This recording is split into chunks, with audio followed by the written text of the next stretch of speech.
Air pollution is not just affecting our lungs, it's affecting as well our brain. There is an emerging body of evidence regarding the potential harmful effects of air pollutants into our central nervous system. Almost everybody is exposed to air pollution. Whether you live in a rural area or an urban area, whether you live in a high-income country or a low-income country, everybody's brains, including yours, are at risk.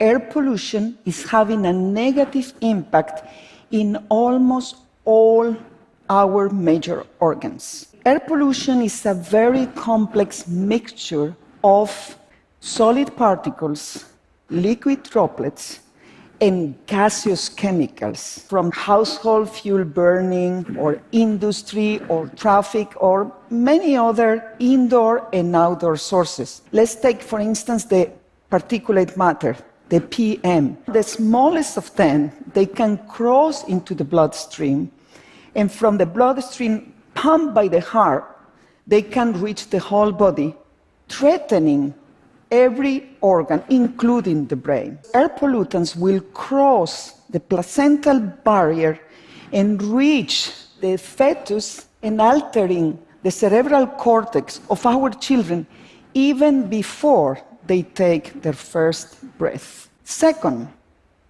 several studies have suggested that both prenatal and early childhood long-term exposure to air pollution will have a negative influence on neurodevelopment, will have lower cognitive test outcomes, and there will be an influence as well, a negative influence in some behavioral disorders like autism and attention deficit hyperactivity disorder. In addition to that, some evidence found that exposing our children and young adults' brains for a long time to particulate matter will be causing some reactions like brain inflammation, altering the immune response, and as well leading to more protein plaques that are accumulating, and those can increase the risk for diseases like Alzheimer's and Parkinson. Ironic, isn't it? We are investing on our children's future. We are sending them to school every day to expand their minds.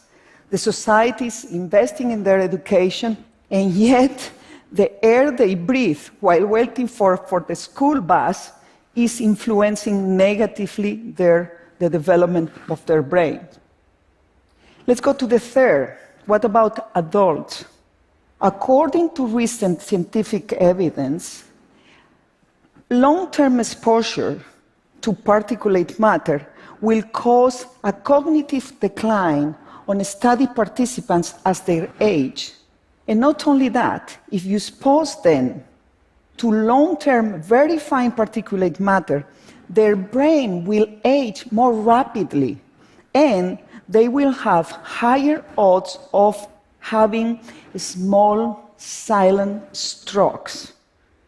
The last one, and I will not give you more evidence because there is a ton of them, some epidemiological studies and animal models have suggested that there might be an increased risk of dementia with a sustained exposure to air pollutants. 7 million premature deaths a year caused by exposure to the bad quality of the air we breathe. If we postpone action by one day, there might be thousands of lives that we will lose. But if we postpone it by 1 year, we might be losing again 7 million. Every politician must know that delaying what they call the tough actions, like reducing traffic in cities or investing on public transport, investing on renewable energy, promoting cleaner energy for cooking, cooling, and transportation and heating, are solutions that are very smart. All politicians who fail to postpone action, they have been requested even to defend their position in court. And from now on, no politician will be able to say, I didn't know. Please exercise your right, put pressure on your politicians, and make sure that they take action to stop the sources of air pollution. We need to influence the way we consume, the way we commute, the way we use our energy. And the good thing is that all of those solutions are available. Thank you very much.